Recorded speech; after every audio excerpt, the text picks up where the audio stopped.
Hi అండి. Real ఎస్టేట్లో ఆర్ఆర్ఆర్ అనే సూత్రం బాగా వర్కౌట్ అవుతుంది. సో అదే రైట్ టైంలో రైట్ ప్లేస్లో రైట్ ఇన్వెస్ట్మెంట్ చేయడం. So first one right time.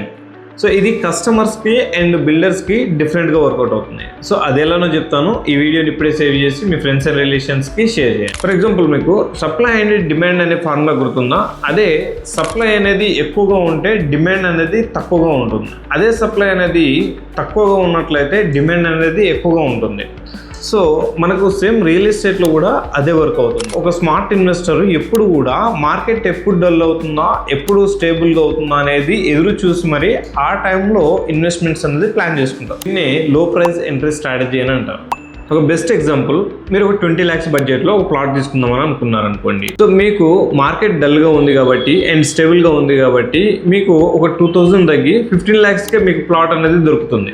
So ఎలా అంటే మార్కెట్లో లేఅవుట్స్ ఎక్కువగా అయినప్పుడు కొనేవాళ్ళు తక్కువ అవుతారు, మార్కెట్ డౌన్ ఉంది కాబట్టి. సో అప్పుడు మీకు తక్కువ మార్జిన్స్ తోటి తక్కువ ప్రాఫిట్స్ తోటి మీకు సేల్ చేయడం జరుగుతుంది. ఎందుకు మీకు తక్కువ ప్రైస్కి దొరుకుతుందంటే కంపెనీ వెంచర్స్ చేయాల్సి ఉంటుంది, లేఅవుట్స్ చేయాల్సి ఉంటుంది, డెవలప్మెంట్స్ చేయాల్సి ఉంటుంది, and company salaries and rents and interest ఇవన్నీ కూడా పెట్టిన ఇన్వెస్ట్మెంట్స్ అన్నీ కూడా అట్లీస్ట్ మెయింటెనెన్స్ అన్న అవ్వాలి. కాబట్టి మీకు తక్కువ ప్రాఫిట్స్ తోటి తక్కువ మార్జిన్ తోటి మీకు ప్రాపర్టీ అనేది సేల్ చేయడం జరుగుతుంది.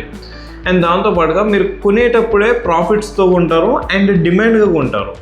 ఒక మంచి లాంగ్ టర్మ్ ఇన్వెస్ట్మెంట్ చేసే వాళ్ళకి ఇది పర్ఫెక్ట్ టైము. సో మీకు తక్కువ ప్రైజెస్కి వస్తాయి. అండ్ అలాగే యుద్ధం కారణం వల్ల మనకు ఇంకాస్త టైం దొరికింది ఇన్వెస్ట్మెంట్స్ చేసుకోవడానికి.